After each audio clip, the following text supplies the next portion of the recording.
সম্মানিত মুসলিয়ানি کرام, আমি আপনাদেরকে আল্লাহর তাকওয়া অবলম্বন করার অনুরোধ জানাচ্ছি। আমি আমার নিজেকে তাকওয়া অবলম্বন অনুরোধ করছি। আল্লাহ যেন আমাকেও আপনার এই সময় করার কারণে বিষয়টা নিয়ে আলোচনা হওয়া দরকার। সেটা হচ্ছে ইসরা ও মেরাজ। ইসরা ও মেরাজ দুটা ভিন্ন জিনিস। ইসরা হচ্ছে রাতের একটা অংশে সফর করা, রাতের একটা অংশে অন্ধকার রাতের একটা অংশে সফর করার নাম হচ্ছে ইসরা। আল্লাহ তাআলা তার নবীকে বলছেন, সুবহানাল্লাযী আসরা বিআবদিহি লাইলাম মিনাল মাসজিদিল হারাম ইলাল মাসজিদিল আকসা আল্লাযী বারাকনা হাওলা লিনুরিয়াহু মিন আয়াতিনা ইন্নাহু হুয়াস সামিউল বাসীর। সূরা বনী ইসরাঈলের 1 নম্বর আয়াত। সূরা বনী ইসরাঈলের আরেক নাম ইসরা। ইসরা শব্দের অর্থ হচ্ছে রাতের বেলা সফর করা। আল্লাহ তাআলা বলছেন যে ওই সত্তার পবিত্রতা যিনি রাতের একটি অংশে তার নবীকে সফর করিয়েছেন মসজিদুল হারাম থেকে মসজিদুল আকসা পর্যন্ত। মসজিদুল হারাম হচ্ছে মক্কায়, আর মসজিদুল আকসা হচ্ছে বাইতুল মাকদিস।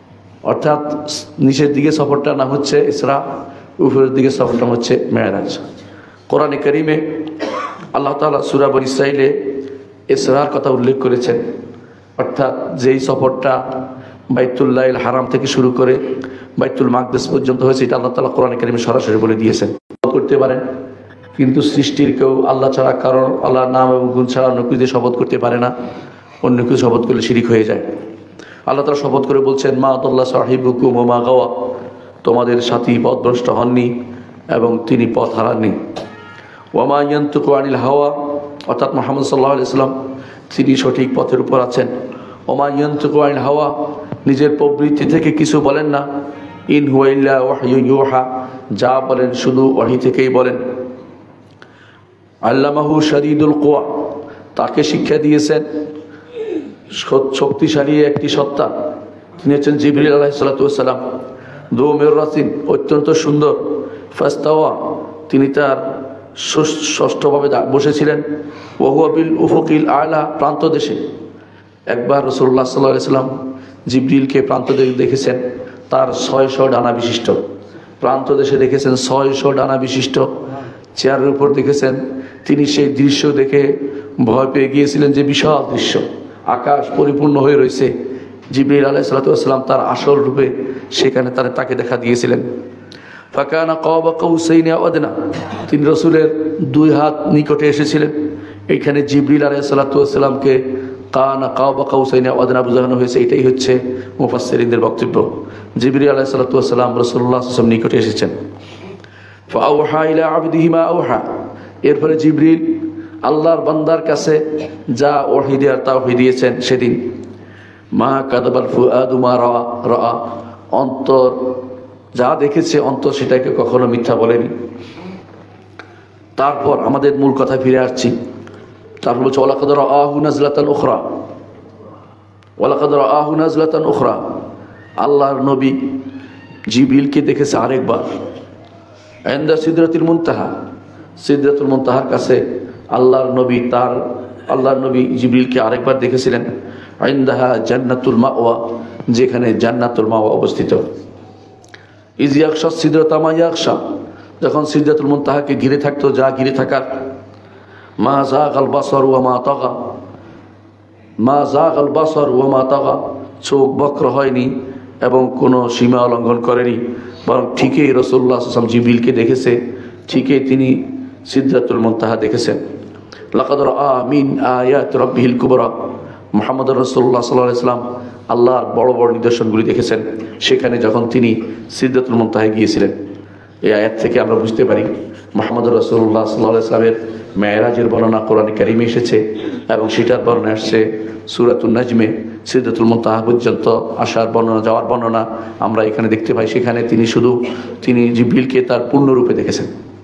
একবার দেখেছেন তিনি জিবরিলকে দুনিয়াতে, আরেকবার দেখেছেন আকাশের উপরে, পৃথিবীতে একবার দেখেছেন, আরেকবার দেখেছেন সমস্ত আসমানের উপরে সিদরাতুল মুনতাহা, সেখানে তিনি আরেকবার দেখেছেন।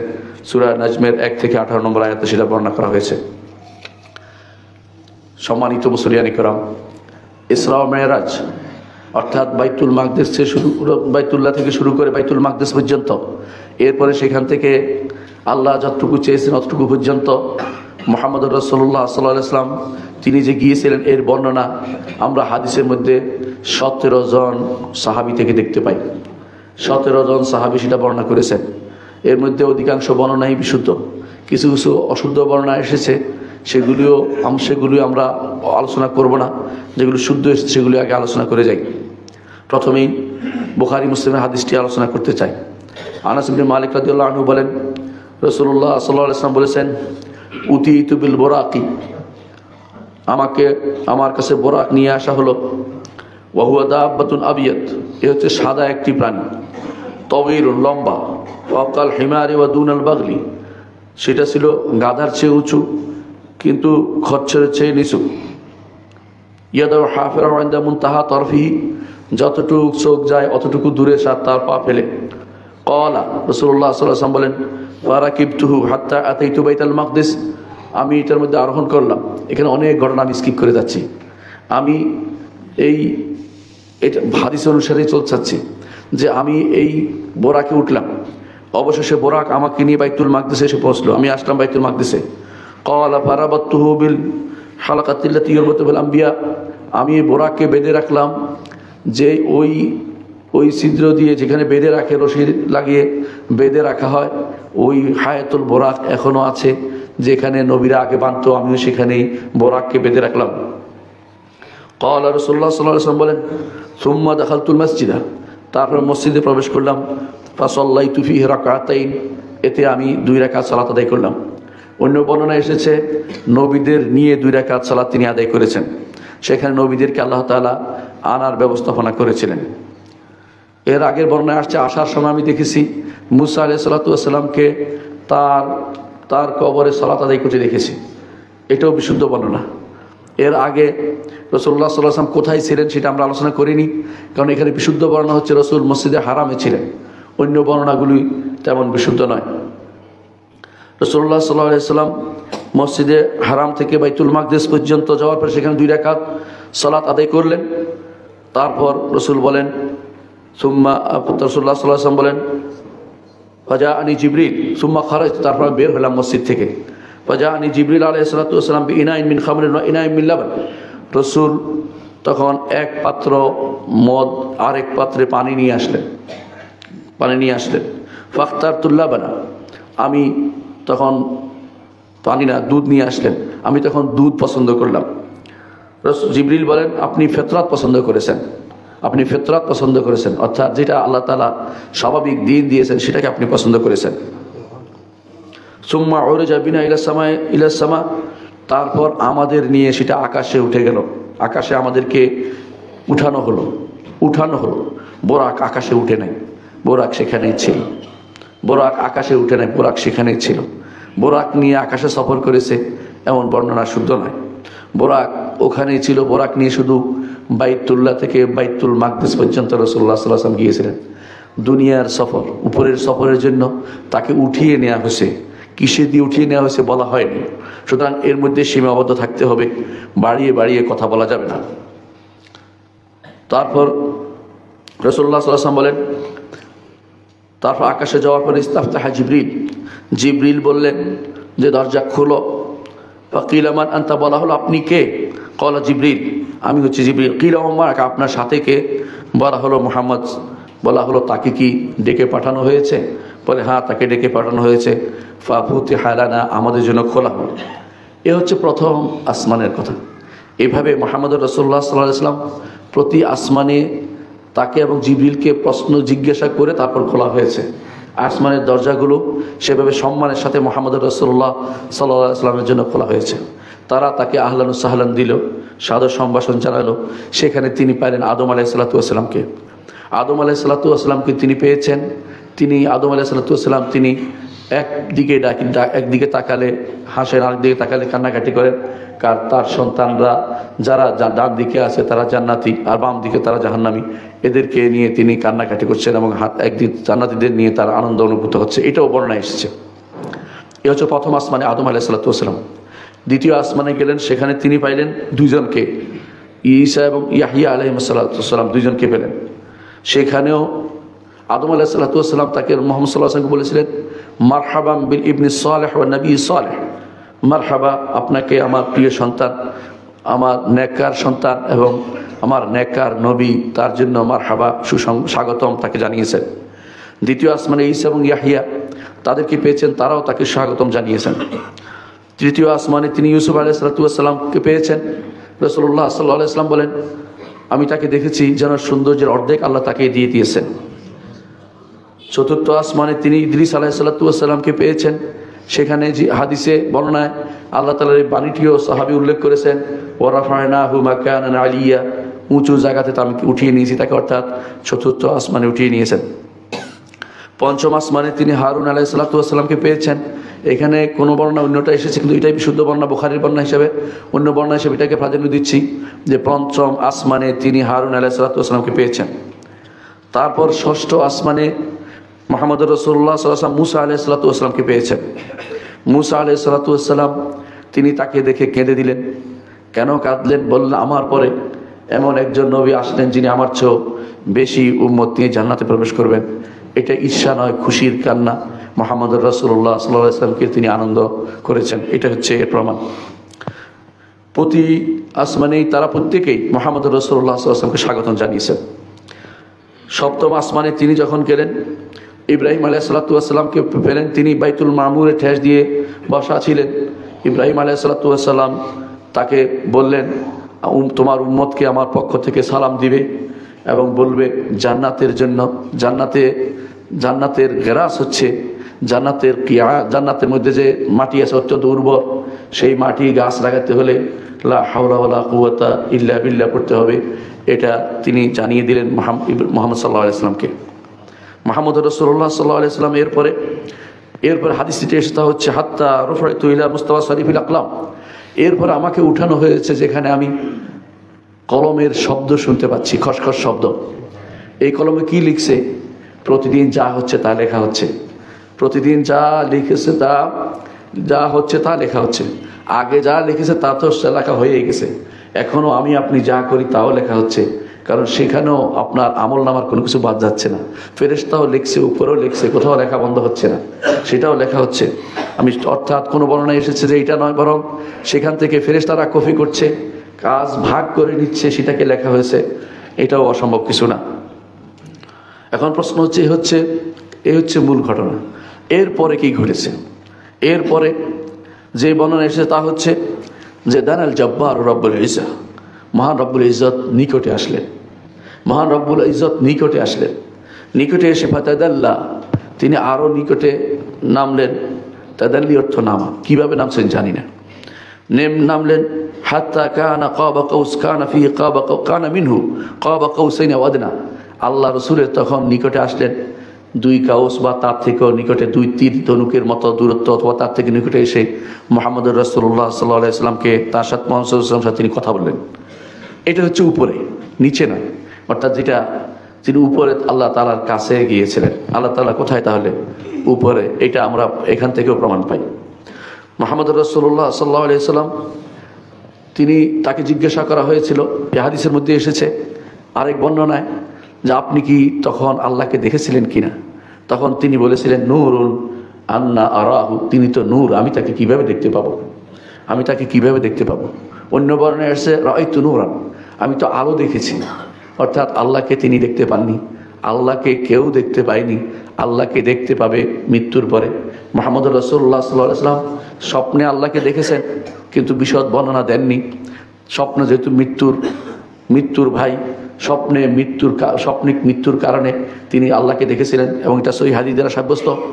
কিন্তু জীবিত অবস্থায় মুহাম্মদুর রাসূলুল্লাহ সাল্লাল্লাহু আলাইহি ওয়াসাল্লাম নন, কোনো নবী, কোনো ব্যক্তি, এখনো মানুষ আল্লাহ তাআলাকে দেখতে পাননি। আল্লাহ তাআলাকে আমরা দেখতে পাবো যখন হাসরের মাঠে এবং জান্নাতে আল্লাহকে আমরা দেখতে পাবো। মুহাম্মদুর রাসূলুল্লাহ সাল্লাল্লাহু আলাইহি ওয়াসাল্লাম আমাদেরকে জানিয়েছেন, সেই সময় আল্লাহ তাআলা তাকে 50 ওয়াক্ত সালাত ফরজ করে দিয়েছেন আমাদের জন্য। আকাশে সালাতটা ফরজ হয়েছে, আমাদের জন্য 50 ওয়াক্ত সালাত ফরজ করে দিয়েছেন। মুহাম্মদুর রাসূলুল্লাহ সাল্লাল্লাহু আলাইহি ওয়াসাল্লাম সামি'না ওয়া আতা'না, শুনলাম এবং মানলাম, এই নীতিতে বিশ্বাসী হয়ে তিনি চলে আসছিলেন। প্রতিমধ্যে মুসা আলাইহিসসালাম বললেন, কত ওয়াক্ত সালাত ফরজ করে দিয়েছে? কি ফরজ করে দিয়েছে? আল্লাহ আপনার জন্য বলে যে আল্লাহ তাআলা আমার জন্য 50 ওয়াক্ত সালাত ফরজ করে দিয়েছেন। তিনি বললেন, আমি বনি ইসরাঈলকে চারণ করে দেখিয়েছি, তাদের সাথে চলেছি, তাদেরকে দেখেছি তারা পারে নাই, আপনার উম্মত আরও দুর্বল পারবে না, আপনি বরং আল্লাহর কাছে গিয়ে কম হইতে বলেন, সেটা কম যেন হয়। এভাবে তিনি প্রতিবারে 10-এ 10 কমতে কমতে বারবার তিনি আল্লাহ তাআলার কাছে গেছেন। বারবার তিনি বারবার তিনি মুসা সাল্লাল্লাহু আলাইহি ওয়াসাল্লামের কাছে আসছেন। এভাবে আসার পরে সর্বশেষ যখন 10 বার হয়েছে আবার গেছেন, বলে যে ঠিক আছে 5 বার কমিয়ে দেওয়া হলো। শেষ পর্যন্ত 5-এর পরে আল্লাহ তাআলা বলে দিলেন, মা ইউবাদদালুল কাউলু লাদাইয়া, আমার কাছে কোনো কাউল পরিবর্তন হবে না। তারপর আল্লাহ তাআলা ঘোষণা করলেন, যে কেউ এই 5 ওয়াক্ত সালাত আদায় করবে সেই ব্যক্তি 50 ওয়াক্তের সওয়াব প্রাপ্ত হবে। তারপর তিনি মোহাম্মদ রাসূলুল্লাহ সাল্লাল্লাহু আলাইহি ওয়াসাল্লাম তিনি মুসা সাল্লাল্লাহু আলাইহি ওয়াসাল্লামের কাছে আসলেন। আসার পরে মুসা আলাইহিসসালাম বললেন যে আবার যান, আরও কমিয়ে আনার ব্যবস্থা করুন। তখন মোহাম্মদ রাসূলুল্লাহ সাল্লাল্লাহু আলাইহি ওয়াসাল্লাম বললেন, আমি আর যেতে পারবো না, আমি লজ্জা পাচ্ছি, আমি আর যেতে পারবো না। তিনি ঘোষণা দিয়ে দিয়েছেন। কারণ ছিল, তিনি বললেও মুহাম্মদ সাল্লাল্লাহু আলাইহি ওয়াসাল্লাম বুঝে নিয়েছিলেন আর কমানো হবে না, কারণ আল্লাহ তাআলা বলে দিয়েছেন যে পরিবর্তন তিনি করবেন না, সুতরাং আর আমি অতিরিক্ত কিছু না চাই। সেজন্য তিনি চলে এসেছেন। সেদিন তাকে 2টি জিনিস দেওয়া হয়েছিল, একটি হচ্ছে সূরাতুল ফাতিহা, আরেকটি হচ্ছে খাওয়াতিম সূরাতুল বাকারা। সে 2টি জিনিস আল্লাহ তাআলা সেদিন তাকে দিয়েছে। কোনো বর্ণনা এসেছে সেদিন সালাত দিয়েছে এবং তিনি খাওয়াতিম সূরাতুল বাকারা এটা দিয়েছেন। এই 2টি বর্ণনাই কোনো বর্ণনায় বিশুদ্ধ পাওয়া যায়। এ হচ্ছে ইসরা ও মেরাজের বর্ণনা। ইসরা ও মেরাজের রাসূলুল্লাহ সাল্লাল্লাহু আলাইহি ওয়াসাল্লাম সেখান থেকে আসলেন, বাইতুল মাকদেসে আসছেন।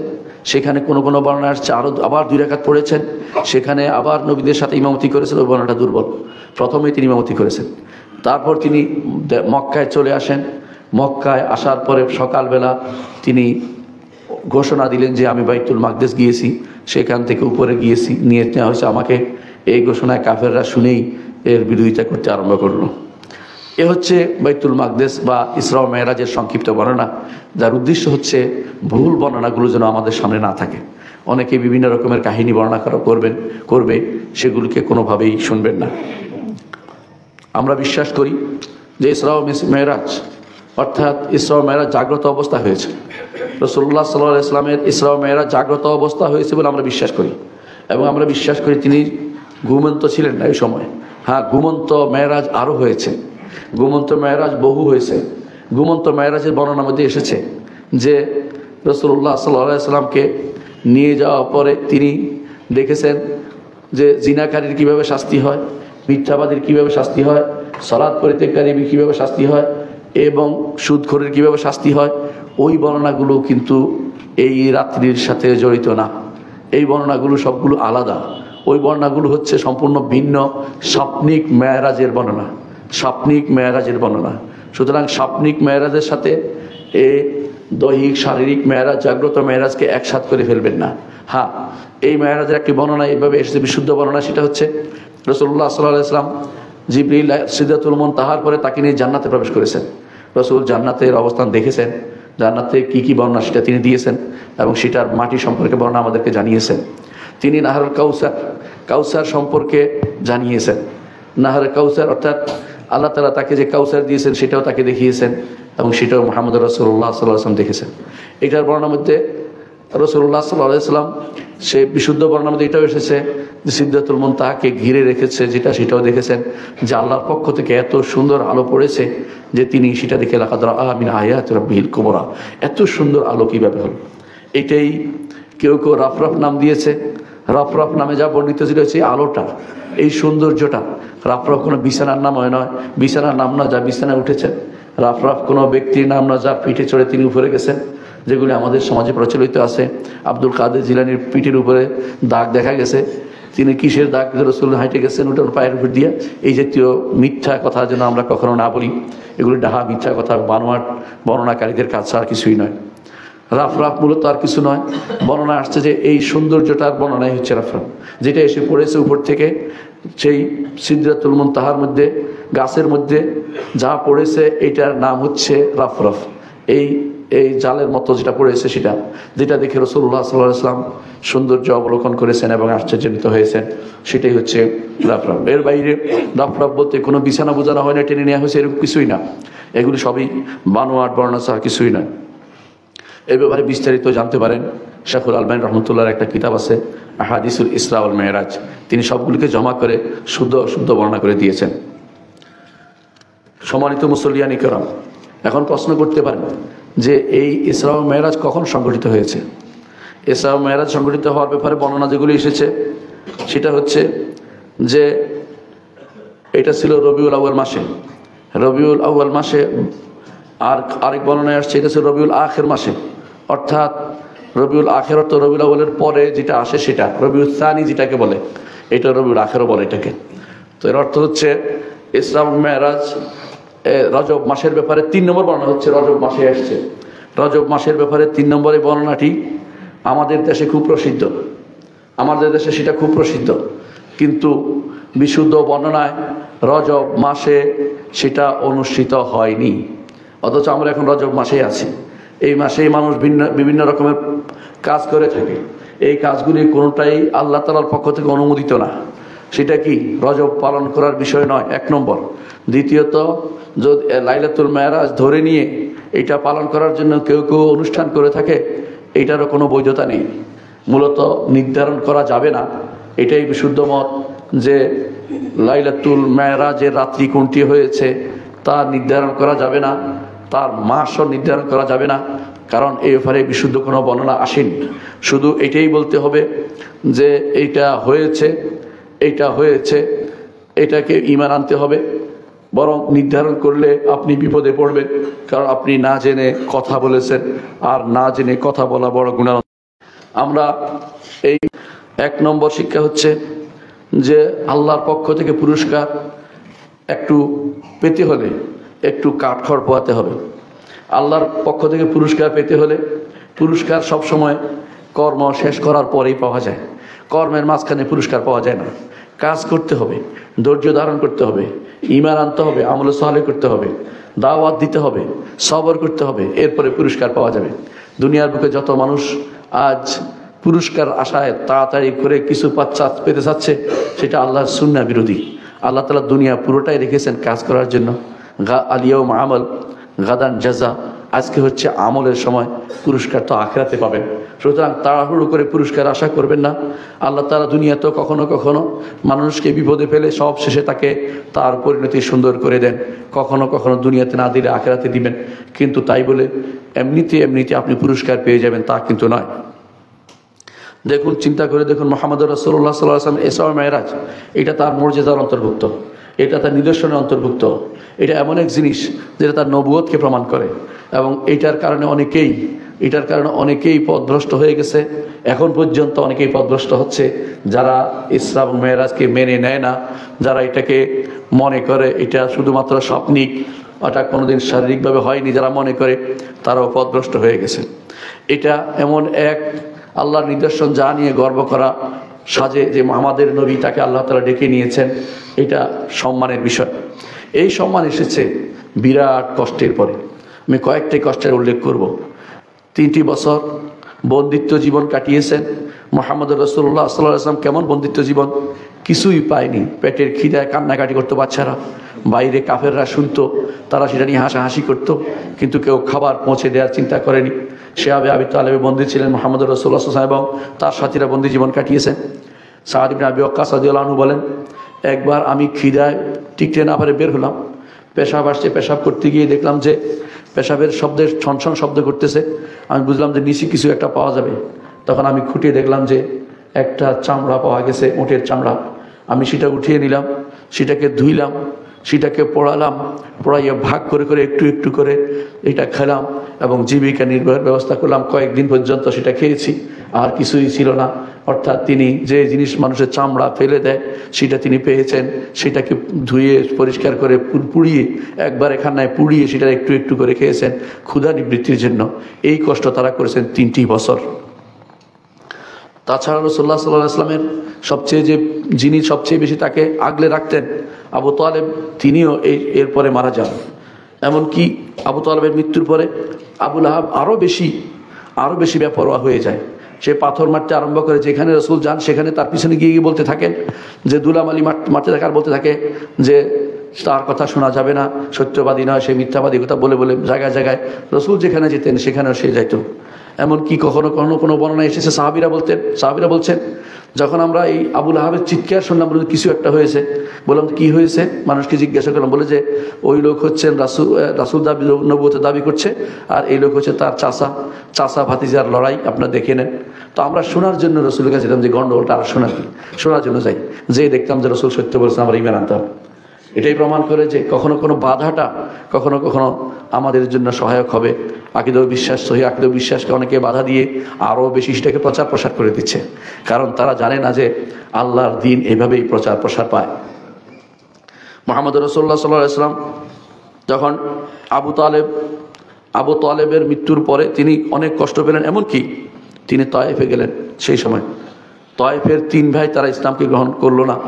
উপরন্ত তারা বলল, একজন বলল যদি রাজত্ব পান আমাকে কি দিবেন, আরেকজন বলল যদি এতই ভালো হইতেন কুরাইশরা কেন আপনাকে নিল না, আরেকজন বলল আপনার সাথে কথাই বলবো না, অর্থাৎ মুখ ফিরিয়ে থাকলো।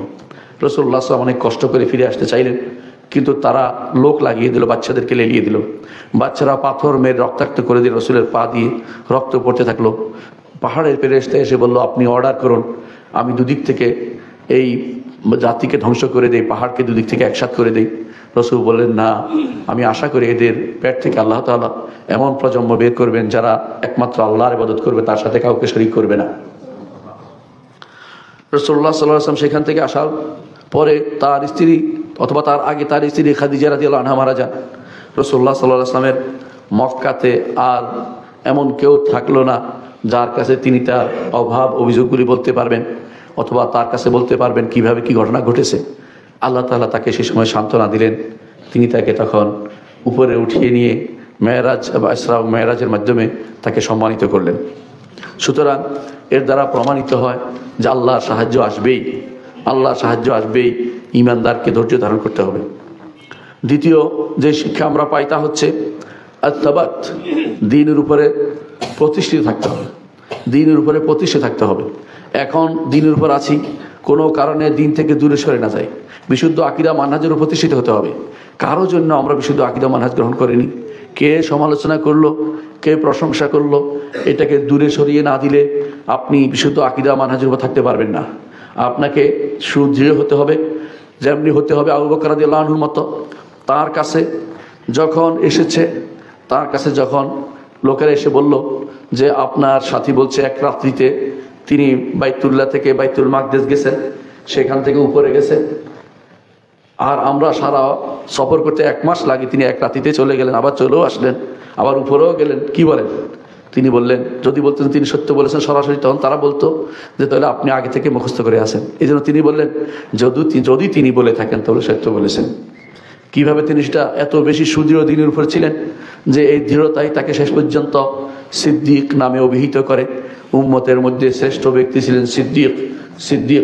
এই সিদ্দিক হচ্ছেন আবু বকর, কারণ তিনি যখন মানুষ তাকে সত্যায়ন করেনি, মুহাম্মদ রাসূলুল্লাহ সাল্লাল্লাহু আলাইহি ওয়াসাল্লামকে বিভিন্নভাবে আক্রমণ করা হচ্ছিল, সেই সময় আবু বকর রাদিয়াল্লাহু আনহু তাকে সত্য বলে বিশ্বাস করেছিলেন। আরেকটি দেখতে পাই আমরা দৃঢ়পথ থাকার আরেকটি উদাহরণ। মুহাম্মদ রাসূলুল্লাহ সাল্লাল্লাহু আলাইহি ওয়াসাল্লাম বলেছেন, তিনি বলেছেন, আমি যখন জান্নাতের কাছে গেলাম আমি দেখতে পেলাম সুগন্ধি আসছে। আমি বললাম, জিবরিল এই সুগন্ধি কিসের, এত সুগন্ধি কিসের? তিনি বললেন, এই হচ্ছে মা শ্বেতা, যে ইবনাতে ফেরাউনের কন্যাকে যে নারী চুল আশ্রয় দিত, সেই নারীর যে প্রাসাদে আছে সেখান থেকে সুগন্ধি আসছে। সেই ঘটনা কি তিনি বললেন যে একবার চুল আশ্রানোর সময় হাত থেকে চিরুনি পড়ে যায়, তখন চিরুনি উঠাতে গিয়ে সে বলল বিসমিল্লাহ, আল্লাহর নামে। সাধারণত এটাই নিয়ম, কোনো কিছু দুর্ঘটনা করলে বিসমিল্লাহ বলতে হয়, হোঁচট খালি বিসমিল্লাহ বলতে হয়, উঠানোর সময় বিসমিল্লাহ বলতে হয়। তো তিনি উঠে বললেন বিসমিল্লাহ। এটা শুনে ফেরাউনের কন্যা বলল, আমার রব, আমার পিতাকে বলো না কেন? বলেন যে তোমার পিতা এবং জগতের সকলের রব হচ্ছেন আল্লাহ তাআলা, আমি তাকে স্মরণ করছি। এই কথা গিয়ে সে তার পিতাকে লাগিয়ে দেয়। তার পিতা তখন এই চুল যে আশ্রয় তো তাকে এবং তার সন্তানদেরকে একত্রিত করে ফেলে, যে হয় তুমি বুঝছি আমাকে মানো না রব হিসাবে, যদি না মানো তাহলে তোমাকে আগুনে নিক্ষেপ করব। তখন তাকে বলা হলো যে আগুনে একটা করে আগুন নিক্ষেপ করছে, কেউ তাকে রব মানতে রাজি হয়নি। শেষ পর্যন্ত তার কোলে ছোট বাচ্চা ছিল, এই বাচ্চা বলছিল যে আমাকে এই বাচ্চা বলছিল যে বাচ্চাকে কোলে নিয়ে তিনি একটু দ্বিধা করছিলেন, মাসেতা অর্থাৎ যিনি চুল আসছেন তিনি দ্বিধা করছিলেন যে আমি কি এই ছেলেকে কোথায়, মেয়েকে কোথায়, বাচ্চাকে কোথায় রেখে যাব। কিন্তু সেই মেয়ে বলছিল, মা তুমি হকের উপর আছো। মেয়ে কথা বলে ফেলছে, মা তুমি হকের উপর আছো, তুমি দ্বিধা করো না, তোমাকে জোর করে আগুনে দেওয়া হচ্ছে, তুমি একে রব মানতে পারো না। ঈমানের উপর ছিল এবং তাকে নিক্ষেপ করা হয়েছে এবং সেখানে পুড়ে গিয়েছিল। সেই জন্য আল্লাহ তাআলা তাকে আখিরাতে সম্মানিত করেছে। সেটাও সাবাব, দ্বীনের উপর সুপ্রতিষ্ঠিত থাকতে হয়। দ্বীনের উপর সুপ্রতিষ্ঠিত থাকা শিক্ষা দেয় আমাকে লাইলাতুল ইসরা ও মেরাজ, যে এর মাধ্যমে আমরা কোনো কিছু আসলেই আমার বিবেকে ধরে না, এই জন্য অস্বীকার করব না। আমার বিবেককে আল্লাহ তাআলার নির্দেশ এবং রাসূলুল্লাহ সাল্লাল্লাহু আলাইহি ওয়াসাল্লামের সংবাদের কাছে আত্মসমর্পণ করে যেতে হবে। বিবেক অনেক কিছুই ধরে না, বিবেকের তারতম্য আছে, তাই বলে আল্লাহ এবং তার রাসূলের বক্তব্যের কাছে কখনো ভিন্ন পথ অনুসরণ করা যাবে না। 3 নম্বর যে শিক্ষা আমরা পাই তা হচ্ছে ইসলাম সকল নবীর দিন, আল্লাহর পক্ষ থেকে দেয়া দিন। আল্লাহ তাআলা একমাত্র ইসলামে দিয়েছেন, আর কোনো দিন কোনো নবীকে দেননি। ইসলামে দিয়েছেন আদমকে, আদম থেকে শুরু করে মুহাম্মদ রাসূলুল্লাহ সাল্লাল্লাহু আলাইহি ওয়াসাল্লাম পর্যন্ত প্রত্যেক নবী ইসলামের উপর ছিলেন। এই জন্য আমরা দেখতে পাই নূহ আলাইহিস সালাতু ওয়াস সালাম বলেছেন, ওয়া উমিরতু আন আকুনা মিনাল মুসলিমিন, আমাকে নির্দেশ দেওয়া হয়েছে যাতে আমি মুসলিমদের অন্তর্ভুক্ত হই। ইব্রাহিম আলাইহিস সালাতু ওয়াস সালাম তিনি বলেছেন তিনি মুসলিমদের অন্তর্ভুক্ত। এভাবে প্রত্যেক নবী থেকে বর্ণনা এসেছে যে তারা নিজেদেরকে মুসলিম ঘোষণা করে গেছেন। এমনকি ইয়াকুব আলাইহিস সালাতু ওয়াস সালাম তিনি ওসিয়ত করে গেছেন, ফালা তামুতুন্না ইল্লা ওয়া আনতুম মুসলিমুন, মুসলিম না হয়ে কেউ মারা যেও না। আর মুসলিম হতে হলে 3টি জিনিস লাগবে, এটা আমরা সবাই জানি। 1 নম্বর হচ্ছে তাওহীদ নিয়ে আল্লাহর কাছে আত্মসমর্পণ। 2 নম্বর হচ্ছে আনুগত্যের জন্য মাথা পেতে দেয়া, যা নির্দেশ দিবে সেটা মেনে নেয়া। 3 নম্বর হচ্ছে শিরিক এবং মুশরিকদের থেকে নিজেকে বিমুক্ত ঘোষণা করা। এই 3টি যতক্ষণ না হবে কোনো ব্যক্তি মুসলিম হবে না। পূর্ববর্তী নবীদের ইসলাম ছিল ইসলাম আম, এরা মুসলিম ব্যাপক ইসলামের উপর ছিল। আর আমাদের ইসলাম হচ্ছে ইসলাম খাস, স্পেশাল ইসলাম। কারণ পূর্ববর্তী নবীরা একই সময় বিভিন্ন জায়গাতে অনেক নবীকে প্রেরণ করা হতো, আর আমাদের নবী মুহাম্মদ রাসূলুল্লাহ সাল্লাল্লাহু আলাইহি ওয়াসাল্লামকে সমস্ত মানব গোষ্ঠীর কাছে প্রেরণ করা হয়েছে। এবং আমাদের নবীকে এমন এক দিন দেওয়া হয়েছে যেই দিনের কোনো ভিন্নতা কোনো দিন আসবে না, এবং এই দিন কিয়ামত পর্যন্ত সুপ্রতিষ্ঠিত থাকবে। আর কোনো নবী আসবে না, আর কোনো রাসূল আসবে না যিনি পরিবর্তন করবেন। সুতরাং এটা স্পেশাল। এটা এই জন্য আল্লাহ তাআলা বলছেন, আল ইয়াউমা আকমালতু লাকুম দীনাকুম ওয়া আতমামতু আলাইকুম নি'মাতি ওয়া রাদিতু লাকুমুল ইসলাম দীনা। শুধু মানব গোষ্ঠী নয়, জিনদের জন্য একই দিন ইসলাম। আল্লাহ তাআলা কোরআনে কারীমে উল্লেখ করেছেন জিনটা কি বলে। জিনরা বলছিল, ওয়া আন্না মিনাল মুসলিমিনা ওয়া মিনাল কাসিতুন ফামান আসলামা ফাউলাইকা তাহাররাউ রাশাদা। আমাদের মধ্যে কেউ মুসলিম আছে আর কেউ আছে ইসলাম বিরোধী, যে ইসলাম গ্রহণ করবে সে সঠিক পথ ঠিক পেয়েছে। এই দিন ইসলাম আরও প্রমাণ করে যে এই দিন সকল নবীর দিন। এটা প্রমাণ করে রাসূলুল্লাহ সাল্লাল্লাহু আলাইহি ওয়াসাল্লাম হাদিসে তিনি বলেছেন, আমি ইবনে মারিয়ামের সবচেয়ে কাছের মানুষ, আমার তারপরে আর তার মাঝে এবং আমার মাঝে মাঝখানে আর কোনো নবী নেই। নবীরা সব বই পিতৃয় ভাই, তাদের বাবা এক মা বহুত। এর অর্থ হচ্ছে তাদের আকীদা এক, তাদের শরিয়া ভিন্ন ভিন্ন হয়। এই জন্য রাসূলুল্লাহ সাল্লাল্লাহু আলাইহি ওয়াসাল্লাম বলেছেন, আল আম্বিয়া ইখওয়াতু আল্লাত। এটাও প্রমাণ করে যে ইসলাম সকল নবীর দিন ছিল। এই ঘুরে আসে বলে সুন্দর একটি বিল্ডিং, কিন্তু ইটটা কোথায়, ইটটা কেন নাই?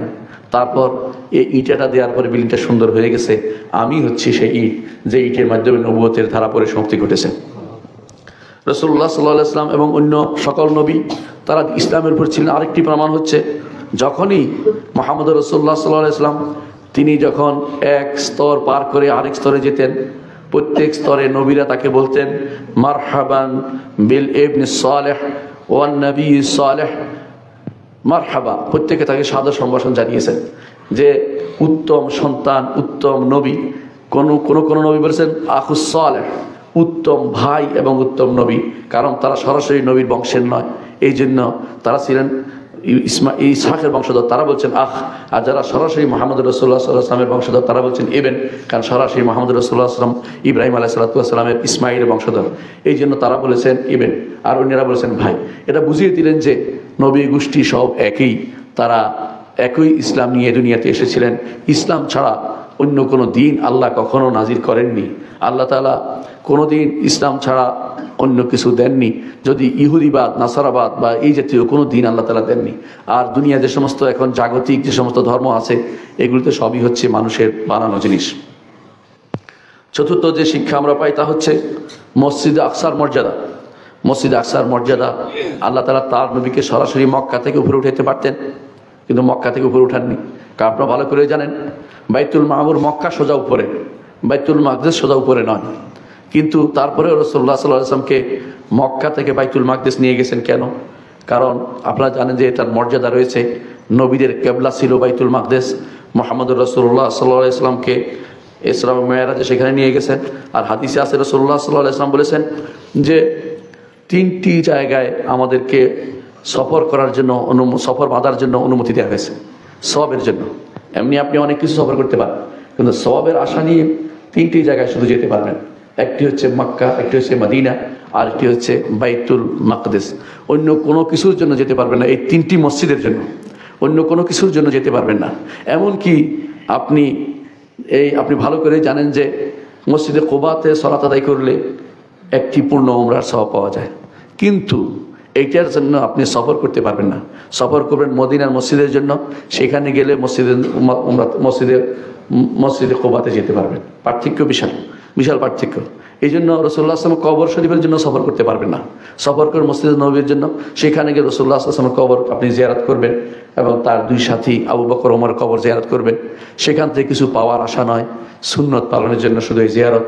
এবং সেখানে আপনি রাউদাতুল মিনাল জান্নাহ আছে, সেটার জন্য আপনি সফর করবেন, যেহেতু এটা মসজিদের অংশ, মসজিদের জন্য সফর করতে পারবেন, কিন্তু কোনো কবরের জন্য নয়, কোনো মাজারের জন্য নয়, সফর করা ইসলাম অনুমোদন করে না।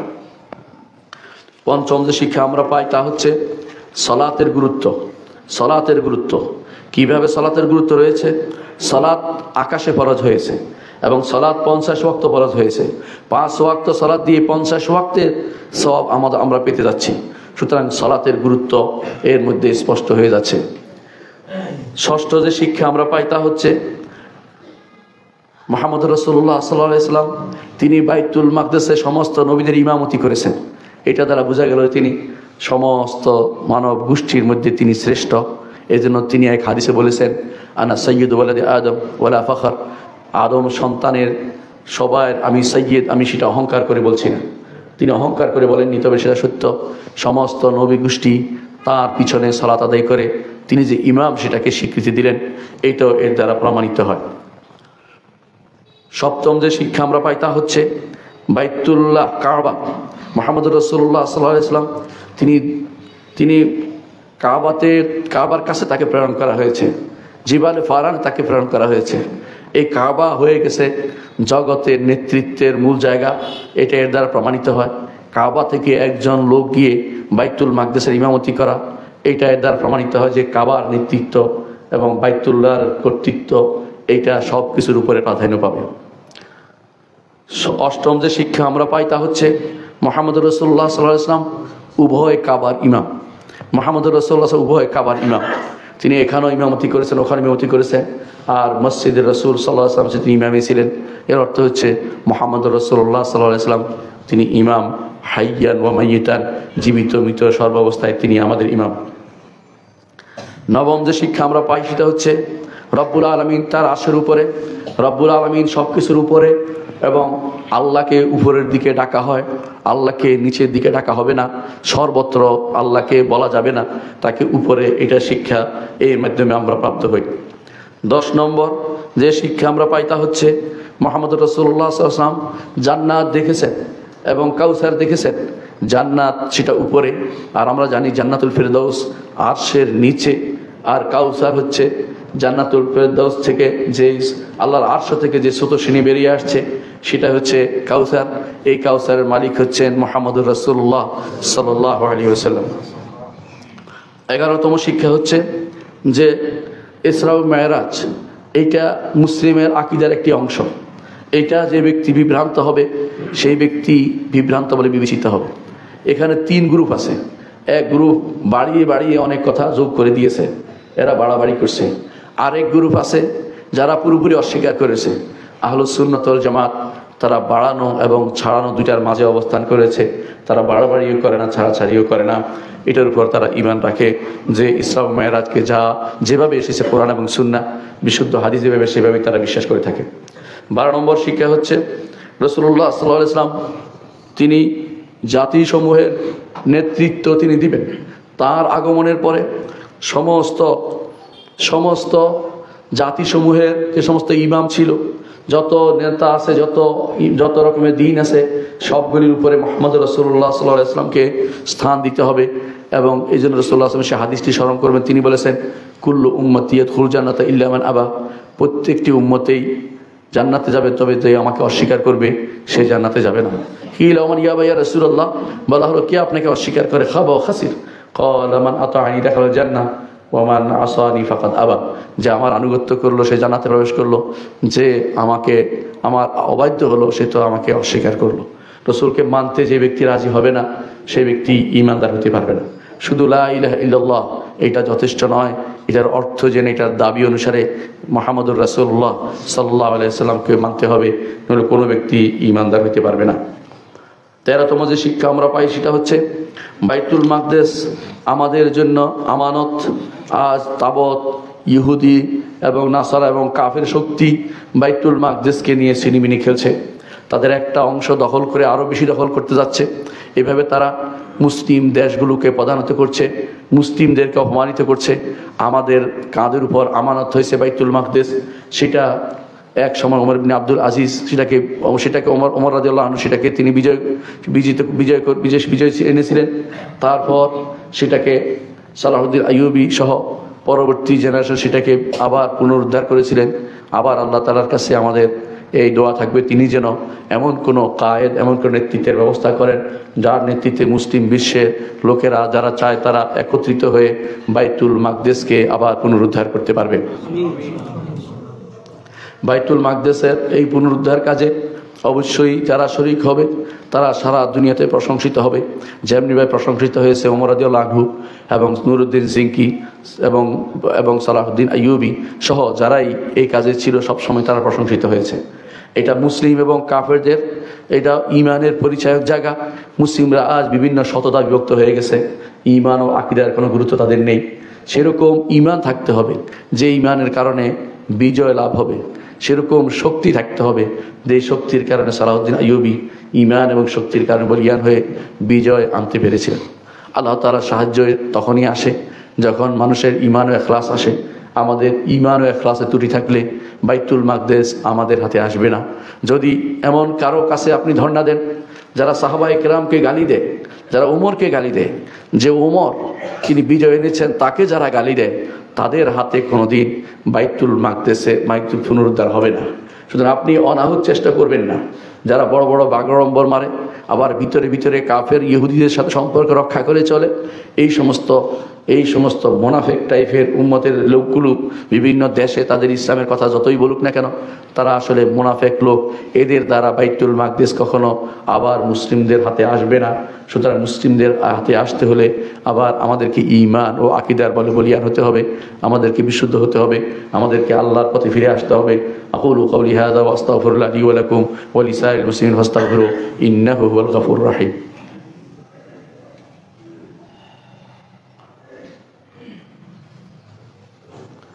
ইন্নাল হামদালিল্লাহ নাহমাদুহু ওয়া নাস্তাঈনুহু ওয়া নাস্তাগফিরুহ ওয়া নাউযু বিল্লাহি মিন শুরুরি আনফুসিনা ওয়া মিন সাইয়্যাতি আমালিনা মান ইয়াহদিহিল্লাহু ফালা মুদিল্লা লাহু ওয়া মান ইউদ্লিল ফালা হাদিয়া লাহু ওয়া আশহাদু আন লা ইলাহা ইল্লাল্লাহ ওয়াহদাহু লা শারীকা লাহু ওয়া আশহাদু আন্না মুহাম্মাদান আবদুহু ওয়া রাসূলুহু। সম্মানিত মুসলিয়ান ইকরাম, বলছিলাম ইসরা ও মেরাজের কথা। অর্থাৎ ইসরা ও মেরাজের দিনে আমাদের দেশে 27 তারিখ নির্ধারণ করে দেওয়া হয়, 27শে রজব। এই নির্ধারণ করার কোনো বৈধতা নেই। আপনারা জানেন যে যা নির্ধারিত নয় তা নির্ধারণ করাই হচ্ছে বিদআত, আর বিদআত হচ্ছে দলালা। আমার প্রতিটি খুতবার আগে এই কথাটা কেন বলি, ফাইন্না কুল্লা বিদআতিন দলালা, প্রত্যেকটি বিদআতই হচ্ছে পথভ্রষ্টতা। সুতরাং শিক্ষাগুলি নেই, এতক্ষণ যা শিক্ষাগুলি আলোচিত হয়েছে শিক্ষাগুলো নেই। আর অনেক শিক্ষা আপনি চিন্তা করলে খুঁজে পাবেন, সেগুলি গ্রহণ করি, কিন্তু কোনোভাবেই বেদাত না করি। বেদাত করলে গুনাহ হয়। সওয়াবের আশা করে এমন কোনো কাজ করা যায় না যা আমার নবী করেননি। কারণ আপনারা ভালো করে জানেন এই দিবস পালন রাসূলুল্লাহ সাল্লাল্লাহু আলাইহি ওয়াসাল্লাম তার এরপরে তিনি আরও প্রায় 13 বছর জীবিত ছিলেন। এই 13 বছরে তিনি একদিনও বলেন নাই এই রাত্রিটা চলো আমরা ইবাদত করে আসি। আমার এই রাত্রিতে বিশাল খুশি সংবাদ ছিল, হে সাহাবীরা কোথায় আছো, তোমরা আসো একত্রিত হই, অথবা আমরা হালুয়া রুটির ব্যবস্থা করি, আসো তোমরা আনন্দ করে উৎসব করি। এটা কোনোটাই আমার নবী করেননি। সুতরাং যেহেতু রসুল করেননি সেহেতু এটা করা বিদআত হবে। দ্বিতীয়ত আপনারা হয়তো বলতেই পারেন রসুল করেননি, তাহলে কি সাহাবারাও করেননি? না, সাহাবারাও করেননি। আবু বকর, ওমর, ওসমান, আলী 4 খলিফা চলে গেছে, কোনোদিন তারা এই দিবস নিয়ে কোনো কিছু করেননি। সুতরাং বোঝা গেল এই দিবস তারা খুঁজেও বের করেননি। এর অর্থ হলো খুঁজে বের করা দিবস পালন করা এটা ইসলামের কোনো কালচার নয়। ইসলাম এই জাতীয় কালচারকে অনুমোদন করে না। ইসলাম বলে এগুলি থেকে শিক্ষা নিয়ে দিন ও ইমানকে পরিপূর্ণ করতে। সুতরাং কোনোভাবেই ইসরা ও মেরাজের দিন পালন করা যাবে না, নির্ধারিত দিনে কোনো ইবাদত করা যাবে না। তৃতীয়ত যে কাজটি করা যাবে না তা হচ্ছে ইসরা ও মেরাজ। ইসরা ও মেরাজের নামে অনেকে এই মাসে রজব মাসকে বিশেষ সম্মানিত মাস মনে করে থাকে। না, ইসরা ও মেরাজের জন্য সেটা সম্মানিত না, বরং ইসরা ও মেরাজ রজব মাসে মানুষ এর আগে উমরা করতো, কেউ যদি উমরা করতে যেতে পারে এটা নিষিদ্ধ না, কারণ এটা উমরা আগ থেকে চলে আসছে যে এই মাসে মানুষ উমরা করতো কেন, কারণ মাঝখানে এরপরে আবার রমজানে যেত, সাধারণত সব সময় যাওয়া সম্ভব হয় না। এই মাসে আগ থেকে মানুষ উমরায় যেত, কিন্তু বিশেষ কোনো ফজিলত আসে না। রজব পালন করার বিষয় নয়। রজব মাসে বাড়তি কোনো আমল করা যাবে না। রজব মাসে নির্ধারণ করা যাবে না যে লাইলাতুল মেরাজ হয়েছে বা লাইলাতুল মেরাজ হইলেও আপনি সেটা পালন করতে পারবেন না। এই জন্য ইমামরা যুগে যুগে রজব মাস পালনকে বেদাত বলেছেন। ইমাম ইবনে হাজার রহমতুল্লাহ আলী একটা গ্রন্থ লিখেছেন, তাবিয়ুনুর রজব বিমা জা ফি রজব। এই গ্রন্থে তিনি বর্ণনাগুলি সবগুলিকে তিনি বানোয়ার সাব্যস্ত করে বলেছেন যে তাবিউল রজব। আমরা আশ্চর্য হতে হয়, এতগুলি বর্ণনা কীভাবে বানালো মানুষ বসে বসে, মানে এত বর্ণনা বানিয়েছে যে অনেকের কাছে সবগুলি দেখে মনে হয় বলছে কিছু না কিছু তো আছেই, না কিছুই নাই। রজব মাসে কোনো আবাদতের কোনো কিছুই নাই। রজব মাসে কিছু অতিরিক্ত আবাদত করবেন না, যে আবাদত অন্য মাসে করবেন সে আবাদতেই এই মাসে করবেন। রজব মাসকে আবাদতের জন্য নির্ধারণ করা যাবে না। আলা ওয়াসাল্লু আলা সাইয়্যিদিল বাশারিয়্যা মুহাম্মদ ইবনে আবদুল্লাহ কামা আমারা আল্লাহু আযজা ওয়া জাল্লা ফি কিতাবিহি ওয়া তান্না বিমালাইকাতিল মুসাব্বিহাতিল কুদসি ওয়া তাল্লাতা বিকুম আইয়ুহাল মুমিনুন ফাকালা তাআলা মুখবিরান ওয়া আমিরা ইন্না আল্লাহা ওয়া মালাইকাতাহু ইউসাল্লুনা আলান নবী ইয়া আইয়ুহাল্লাযিনা আমানু সাল্লু আলাইহি ওয়া সাল্লিমু তাসলিমা। وقال النبي صلى الله عليه وسلم من صلى عليه مرة صلى الله عليه بعشرا اللهم صل على محمد وعلى آل محمد كما صليت على إبراهيم وعلى آل إبراهيم إنك حميد مجيد اللهم بارك على محمد وعلى آل محمد كما باركت على إبراهيم وعلى آل إبراهيم إنك حميد مجيد اللهم ارض عن الخلفاء الراشدين أبي بكر وعمر وعثمان وعلي وأن سائر الصحابة والتابعين رضوان الله عليهم أجمعين اللهم اغفر لنا ولإخواننا الذين سبقونا بالإيمان ولا تجعل في قلوبنا غلا للذين آمنوا ربنا إنك رؤوف رحيم اللهم اغفر لنا أجمعين। আল্লাহ আমাদের সবাইকে আপনি ক্ষমা করে দিন। আল্লাহ আমাদের সবাইকে আপনি দিন বুঝার তৌফিক দান করুন। আল্লাহ আমাদেরকে বিদআত থেকে দূরে রাখুন। আল্লাহ ইসরা ও মেরাজের যে শিক্ষা গ্রহণ করার তৌফিক দান করুন। আল্লাহ ইসরা ও মেরাজকে পালন করা থেকে আমাদেরকে বিরত রাখুন। আল্লাহ আমাদের আল্লাহ রাসূল যা বলেছেন এর বাইরে নতুন কিছু করা থেকে আমাদেরকে হেফাজত করুন। আল্লাহ আমাদের সন্তানদেরকে দ্বীনের উপর বড় করুন। আল্লাহ আমাদেরকে দ্বীনের উপর বড় করুন। আল্লাহ আমাদের মধ্যে যারা মারা গেছে তাদেরকে আপনি ক্ষমা করে দিন। আল্লাহ যারা অসুস্থ আছে সুস্থতা দান করুন। আল্লাহ আপনার দিনকে উপরে তোলার তৌফিক দান করুন। আল্লাহ আপনার দিনের যারা কাজ করে তাদেরকে হেফাজত করুন। আল্লাহ যাদের আমাদের মধ্যে যারা সমস্যা তাদের উত্তরণ তৌফিক দান করুন। আল্লাহ আপনি জানেন কার কি সমস্যা, তাদেরকে আপনি সমস্যা থেকে বের করে দিন। আল্লাহুম্মা আগফির ওয়ারহাম আনতা খায়রুর রাহিমিন। ইবাদাল্লাহ রাহিমাকুমুল্লাহ ইন্নাল্লাহা ইয়া'মুরু বিল আদলি ওয়াল ইহসান ওয়া ইতা'i যিল কুরবা ওয়া ইয়ানহা আনিল ফাহশা'i ওয়াল মুনকারি ওয়াল বাগি ইয়া'iদুকুম লা'আল্লাকুম তাযাক্কারুন ওয়া লাযিকরুল্লাহি আকবার ওয়াল্লাহু ইয়া'লামু মা তাসনাউন।